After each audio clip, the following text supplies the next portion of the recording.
Hi, I'm John Waterhouse, and this is the Original Science of Mind as taught by the Reverend Dr. Barbara Waterhouse. Welcome to her class. I'm really glad that you're here. I'm sure that you, as we all do, gain some deeper understanding of the science of mind through this class, and no one better at teaching it than Barbara. So have a great class, and this is the second to last. So if you've not seen some of the earlier ones, they're all available on the homepage of our website, cslasheville.org. And we'll have this class and one more after it. So it's going to be a great experience, as I'm sure you'll agree. Have a great class. And I invite you to take a breath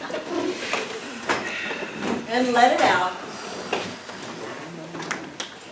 And continue to breathe in that very steady, nurturing way as we move within and know the truth.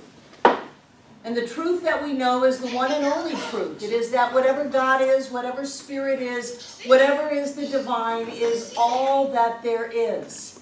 There is one presence, one power, one love, one life, one light. It is all things and all places and everyone. It created the manifest universe out of itself, and in so doing became that which it created. It is the absolute.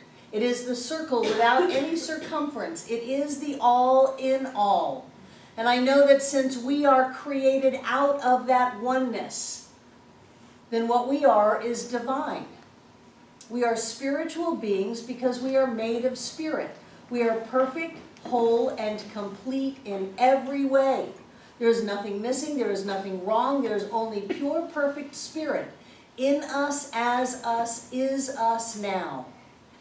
And so, as we move forward in this spiritual mind treatment, we claim and affirm that our divine nature is one of love. It is of peace. It is of prosperity and health, of joy, of love and success.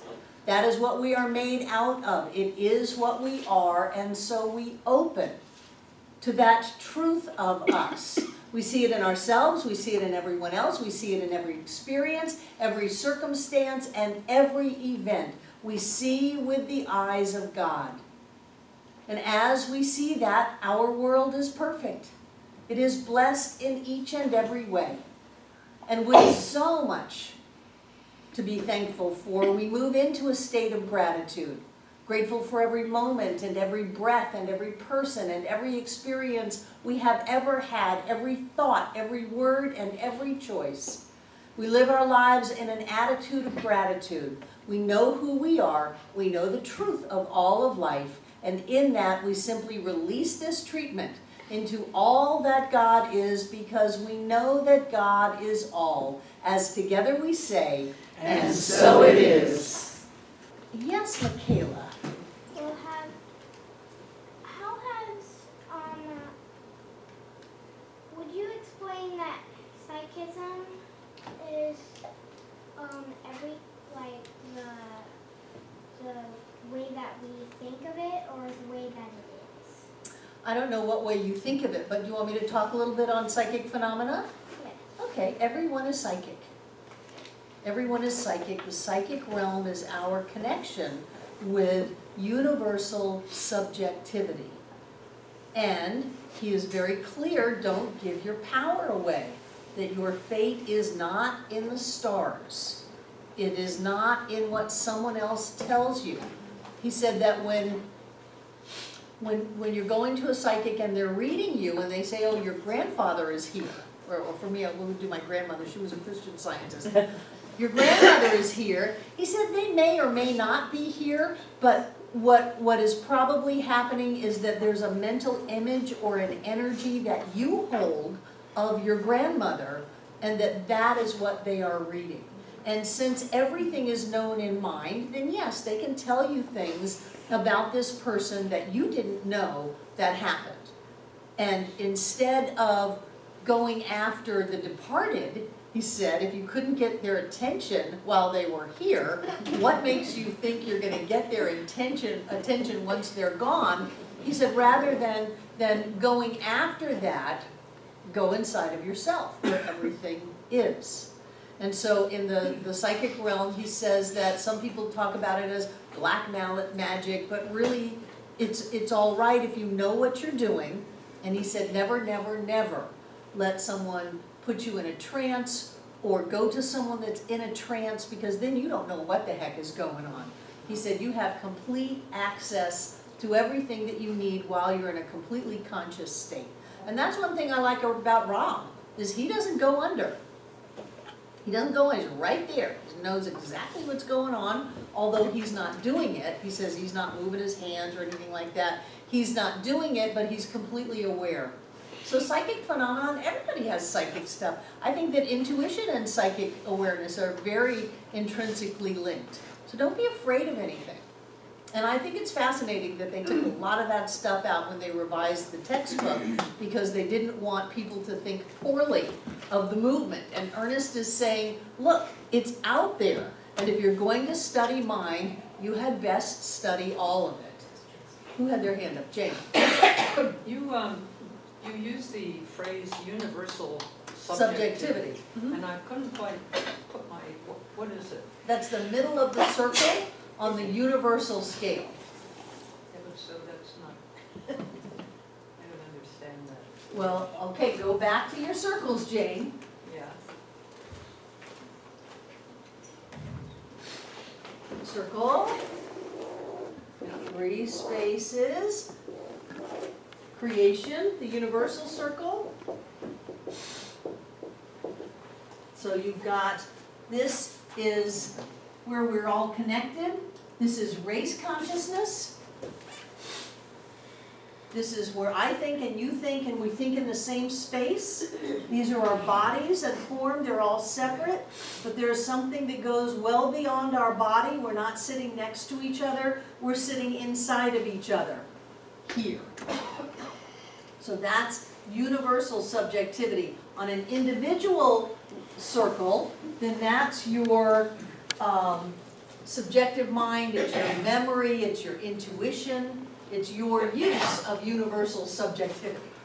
You remember this circle? Mm-hmm. You're trying to forget, aren't you?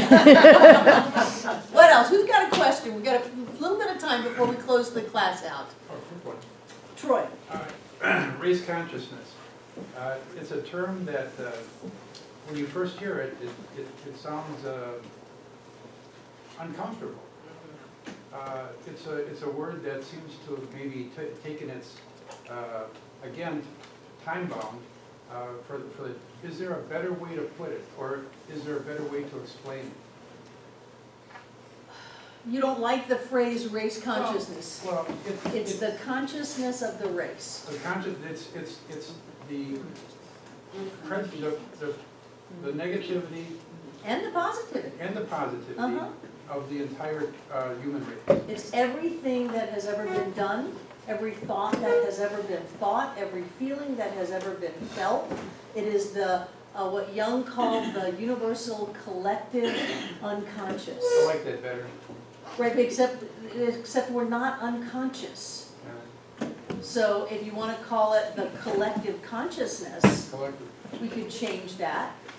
But it is the consciousness of humanity and God knows what else, you know, every animal, every angel, every alien, who knows what's all mixed in here.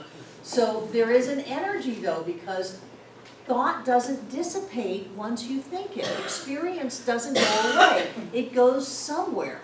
It's not in physical form anymore because you're out of time. It goes somewhere because you have a new moment.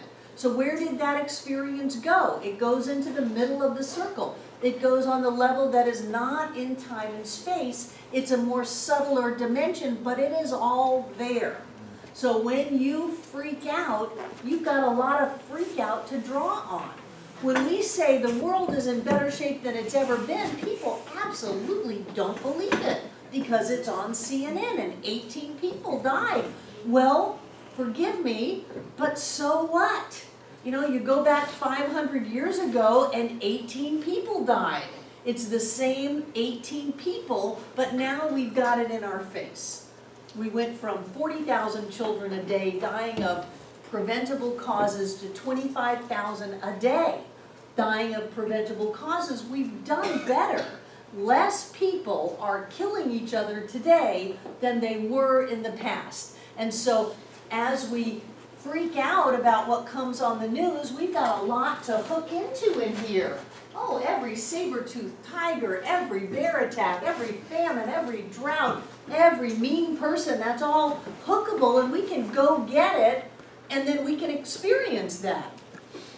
But every time you transcend and move into love, you're putting a little bit of that in here.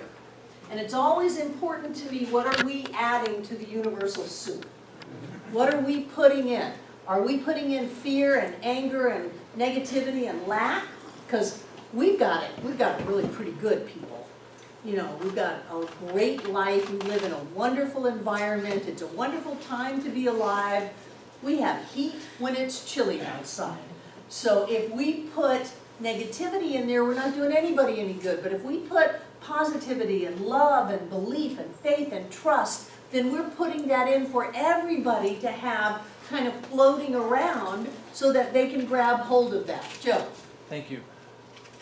I have begun to identify as a spiritual being that has manifested as Joe Neely, that cares the most for Joe Neely, and uses this physical temporary experience as a paintbrush, you know, to create things in the world and also to experience the world. That awareness is not, you know, the divine. It's still something that makes choices, etc. So is it like up the V a little bit from the bottom Spirit's making point? those choices as you. You're making those choices, if you want to say it this way, for spirit. There's no separation. Choice is made up here. Whether you think it's just Joe Neely or whether you think it's God Almighty, it's right there.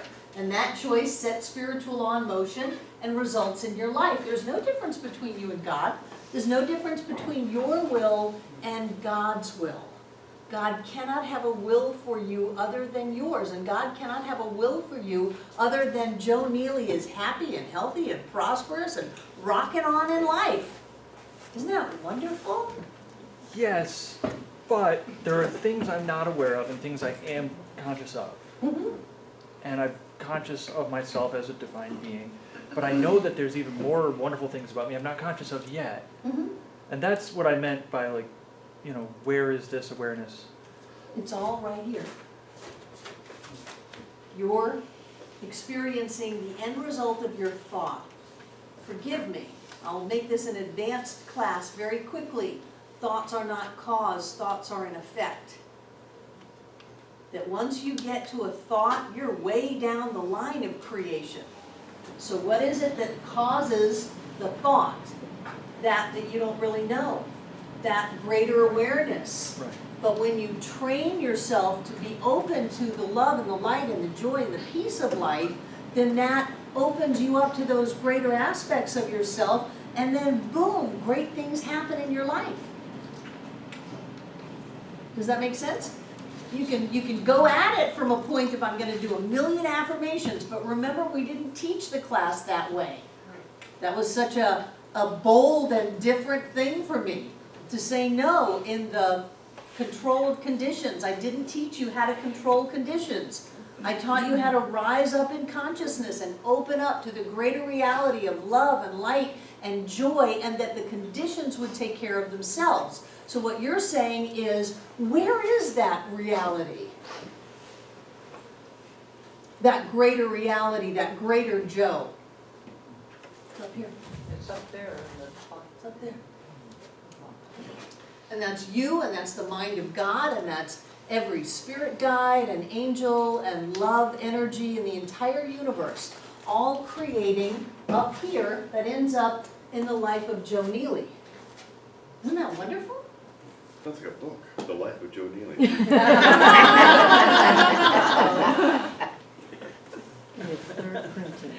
No, wait, he's not done. It's okay. I'm still learning, and maybe I can find it out now, but or maybe later. I don't know. But yeah, it seems like the top is a unity, that it's all one. and then we're all one, and then there's other entities that are all there. That sounds like a whole lot of things and not one to be up there. So I'm Sure, still because confused. this is the circle, Joe.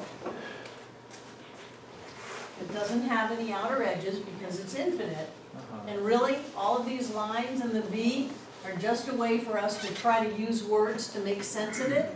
Really, that's all you've got. It's all Completely cleared up, yeah. try to put it in little packages so we can figure out what in the heck is going on. Exactly. Okay, we've got Sherry, Troy, Jane, and Quan. There has always been a universal oneness. Before I manifested, before we manifested, there was a oneness. That oneness has always created. Now I'm here through, now I create also. If that oneness does not create for me other than what I want for me, how do I know if we're in conflict? Like, There cannot be any conflict. There cannot be any conflict. God is in you, as you, is you. There is no difference. You cannot have a conflict. Whatever the divine is, it cannot want anything for you that you do not want for yourself. You cannot have that conflict. And the whole will of God thing is such a crock when people use it to, well, it must not be God's will.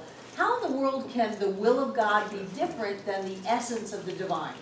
How can the will of God be anything other than prosperity and love and health and wholeness and joy? So that has to be the will of God for you.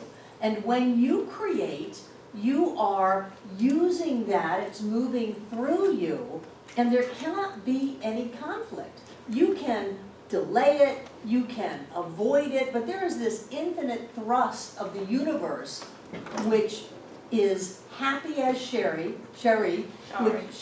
is joyous as Shari, is healthy as Shari, is prosperous as Shari. And like Joe was alluding to, at some level, you're right there. But then at there's some other level, you're thinking about all of this, and sometimes it feels like you're not there. But the truth is you're right there. Yeah, you're right there. Troy. One word that Ernest never uses is the one word that makes me notice him even more. Every spiritual teaching that I've ever encountered centered around EGO, the ego, and the battle between the big self and the small self, and how it goes into the just a clash. Ernest doesn't do that. Ernest doesn't monkey around with it. He goes straight to the chase. He cuts the tree down at the root, and he doesn't trim the branches. Could you say something maybe about that? I think that he looks at the ego as the divine nature of man, of God in man as personality, and as such, it is perfect, it is whole, it is complete. So he doesn't put you in a battle with yourself. The only battle that he might allude to is the battle of inner discipline, to be aware of your thought, to monitor your thought, and to have the chutzpah to think about what you want to think about and stop thinking about what you don't want to think about. But he doesn't set you up to be in a battle with yourself. And I like that, because in studying psychology, if you don't have a healthy defined ego, you're crazy. You know, you get into all kinds of codependency and weak boundaries, and that the ego is critical to the personality, and the personality is the tool that we use to bring ourselves forth in physical form. So I love that he doesn't put us, and it's not that he didn't know it, he was a big student of Sri Aurobindo. Oh, yeah. So it's not that he doesn't know the whole ego, big self, little self debate, he just chose not to go there. What he wants us to do is rise up in consciousness. Open our hearts, clear our minds, see with the eyes of the divine, and just stay there, just hang out there. And then you don't have ego problems. Yeah, Aurobindo did the evolution, evolution, two terms, one from within and the impressed, and then the other. Involution and, In- involution and, is it evolution, involution? Evolution is one, but then there was another one. Involution, Yeah. yeah. Jane? With the circle, you've got the spiritual kind of universe at the top, and you've got the physical world underneath, and then there's a band between the two where they supposedly, the spiritual changes into the physical, I guess. But what's that called? I forgot what that. Universal subjectivity. I know, you're getting it, you're getting it. Juan? Well, I was gonna say before you erased the circle and said. Said it doesn't you exist. said- I was gonna say, the circle is a form, a box, or a label, you know, because, like everything is one. Right, exactly, exactly. The circle is just a way to try to describe it. When Yeah. people go, what do you mean we live in a spiritual universe? I don't see it. Then how do we help people to move beyond the physical and see the greater reality? And when people go, what do you mean if I think a thought it's gonna manifest? That's crazy. No, there's something that is between the thought and the form. Yeah. So let's draw a picture, and put little lines in it so we can try to grasp it, but then we get to the end of the class and everybody goes, oh, there's no circle. Exactly. Yeah, I was gonna say, well, God has weird thoughts, but he doesn't have weird thoughts, because weird is a label, Uh-huh, you know, it's just another form Right. and everything, so. right. And- Some people think that you have weird thoughts. Yeah, I know. I like being weird sometimes. But I like weird. B. I guess my question is, I've always used my intellect a lot. And then what really struck me from this class was to hang out in the larger picture. My old habit of, I guess it's control, is saying, well, if I just hang out, and I love doing that, but then how am I gonna cook, clean the car, you know, that. And so I find that difficulty, it's not a difficulty, it's just that I keep getting pulled back from, hey, you've gotta be sensible, that's it, versus. So practice hanging out while you cook. Practice hanging out while you clean the car. Yeah, you can. Just practice it. You know, can you imagine what your life would be like if you really saw through the eyes of God all the time? If you felt with the heart of the divine all the time? Everything that is wonderful would seek you out and show up in your life. Well, you do, Why don't did you? You just said it, Doug. I've been trying to practice looking in the people's faces and seeing the face of God. It's been my practice for the last month. And half the time I'm looking at somebody and I'm seeing, you know, the human being. And only once in a while can I get past it. And isn't it wonderful? I Isn't think it I'm wonderful? cuckoo. Yes. Well, practice on yourself. Look in the mirror. Okay. Practice. I was talking to Michaela. Look at all the different colors in your eyes. People think I have brown eyes, I have blue eyes, I have green eyes. No, you don't. You have a multitude of colors in your eyes. Practice loving and watch how things of a higher vibration, and honest to God, you will have more money, you will have a better feeling body, you will have better experiences in your life without having to go to, I'm gonna do 1,000 affirmations a day. Yeah. If you keep your heart open, because the universe is trying to give to you, because that's all it can do, and the more you open yourself up to receive that which is already coming to you, the more you get. Instead of being all closed down and cranky, we'll use that word, cranky, and trying to affirm it and push it in here and make it happen. Oh, good, I got an extra $5. Well, my God, you could have opened up and gotten 5 million. But the 5 million, because you weren't dealing at the level of the ego or the personality, wouldn't be the end-all be-all for your life, because you found it already hanging out in that higher level. So please feel free to give it to the center and bank and pay off all the mortgages and just do wonderful things. That's right. True. It's not a question, more about like what B said, in the Tao, in the way of being, in the mundane piece, in the regular life that you're still trying to live, knowing that you're an infinite spirit being, sometimes you fall back into these old ways, and it's like, oh, I'm doing it wrong, why am I doing it? It's like, I catch myself, and I go, wait a minute, the fact that you know you're back in this old rut and it's Sure. wrong, and you Higher know this awareness. higher path, it's like, shake it off like a wet dog and take a breath, get back on it, get back on it.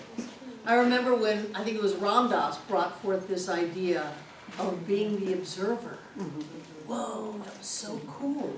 To be the observer of your thoughts, of your actions. Not to be all caught up in it, to be the observer. And I thought that was so freaking enlightening. And now you're doing it in the middle of everything. Yes. Yes. Yes, but The Untethered Soul is a much more recent book. Anything else?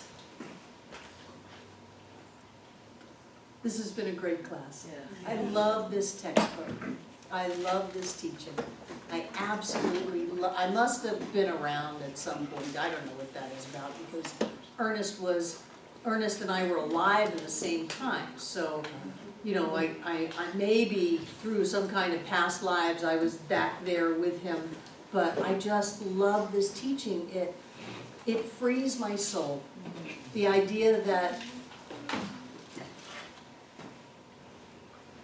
clear thought answers every question, unlocks every problem, is the solution to every problem. And that's all we need to do to get there, is to be clear. And the way to be clear is to turn away from the conditions, not to become an aesthetic. What is the word? Anesthetized. No. Aesthetic. No, when you divest yourself of all your worldly possessions. Oh. Aesthetic? Aesthetic. Ascetic? Not to become an aesthete. I know, I can read it, but I don't always know what they sound like other than I get it in my head. So not to divest ourselves of all of our worldly possessions. I mean, the Buddha did that and almost died, fell into a creek and almost died because he was so weak. So he said, well, maybe the middle way is a better way. That's Buddhism for you in a nutshell. Don't be completely focused on materiality, and don't kill yourself in your search for enlightenment. Try to be in balance, take a middle way, have a little something to eat, it'll be okay. So we don't say, truly, this is Buddhism. We don't say you've got to let go of everything in this teaching. But there is part of turn away from the conditions. Stop giving all your power away to physicality. Whether it's a condition in your body or how much money you got or whether or not somebody did what you thought they should do, that doesn't rule you. That's not the boss of you. You are the boss of you. You choose in which universe layer you're going to live through your thoughts. And so Ernest says if you can get clear, you can have everything. You can demonstrate anything. You can heal everything. You can have your life any way that you want it. But it's different than trying to pound it into existence by willpower and brute force of thought. And again, it gets to where you realize, well, what was going on before the thought? Maybe the thought isn't cause. Maybe the thought is an effect, and then that effect turns into a cause, and that it's just happening so quickly. And who knows what original cause is, other than it's completely spirit. What is it that is beyond thought, beyond word, beyond idea, that is that presence of the divine as us, moving through us, kind of pushing into life as us. And that is amazing. It's light, it's love, it's clarity, it's power, it's peace, it's poise, it's joy. And yet, it's none of those things because it doesn't have any words to it, but it is what we are. And I want more than anything for you to get a glimpse of that, get a taste of it. And it only comes from doing. It does not come from understanding. However, if I let you just go off into your lives and never come back to the center again, you might get distracted. And so coming to the center keeps you from getting distracted and has you continue to focus towards something that we talk about, but that in reality you cannot use words for. And yet it shows up as your bank account, as your car, as your physical state, as the people in your life, in your emotional state. And so that's pretty important because we really do want to have a great life, and we can. Did that make sense at all? Hi, Sherry. I just choose to say one very important thing, and that's what I felt the first day that I came here to what I feel right now, is that I'm just grateful. I am grateful for you. I'm grateful for John. I'm grateful for the center. I'm grateful for all of the classes that are provided by way of the center, and just the essence of who you are and what you bring to this, and that you really have the vision that everyone has it. It's not about you, although you are very important. It's not about John, it's about the world experiencing this. I'm very grateful to you for that. And yes, there is a lot of distraction, but it is remembering to remember. Right. And that's just the most profound way to get it, is just by being here and just being present with everybody else who's choosing to remember. And that energy is just palpable, and I'm just grateful, so thank you. I'm grateful that you showed up. Yes. It is all that I have wanted to do since I was 24 years old. Yes. All that I have wanted to do is to do this. And so I get to do it. I get to do it. And part of it is making sure that the doors are open and making sure that the electricity is on and building and taking out mortgages and treating and praying over that creek bank and making sure that everything holds together so that we can come together. But I gotta tell you, this recording of the Science of Mind textbook is big for me. It is absolutely big for me, and I don't ever need to know where it goes. I just know that I sent it on its way. I've known for years and years and years that I was supposed to do that.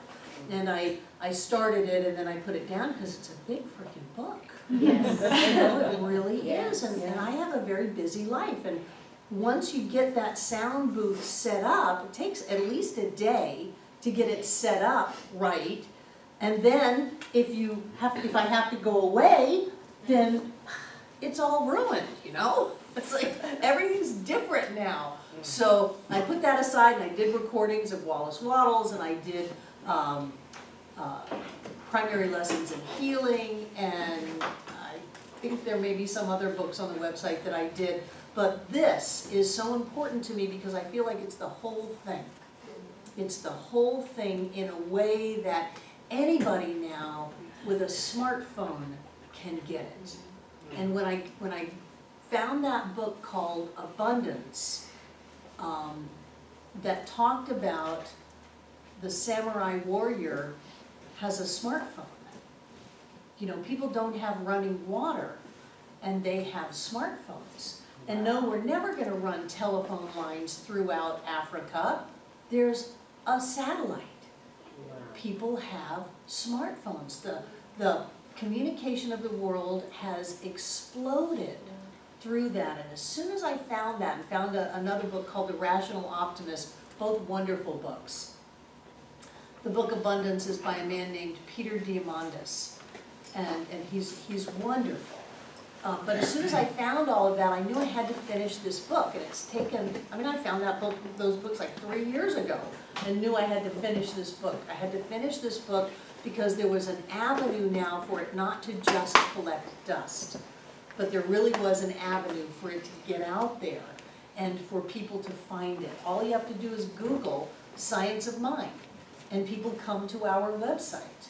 You know, free Science of Mind audio recording from any search engine will take you to our website, because this is the only one in existence, the only free one.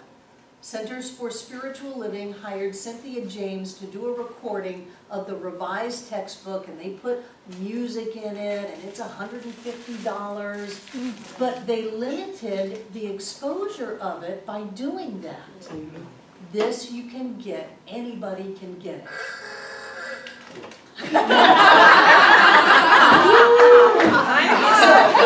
Welcome back. I'm sure you enjoyed hearing Barbara's words tonight, and this will be one more class to complete this series, and then we'll move on to something new. So enjoy the class, or I'm sure you've enjoyed the class, and we'll complete it next Monday. So have a great week, and we'll see you then. So let's close with a spiritual mind treatment. Knowing that the presence and the power of the One is right here, right now, in the midst of who we are and all we do. We accept that presence within us, the intelligence, the knowingness, the understanding, and the full spectrum of possibilities that it brings. And I know that each of us moves back on into what is ours to do next. And we do whatever it is, we do it well.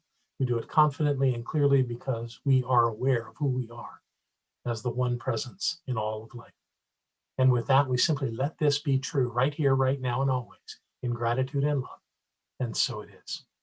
Have a great week. Thank you.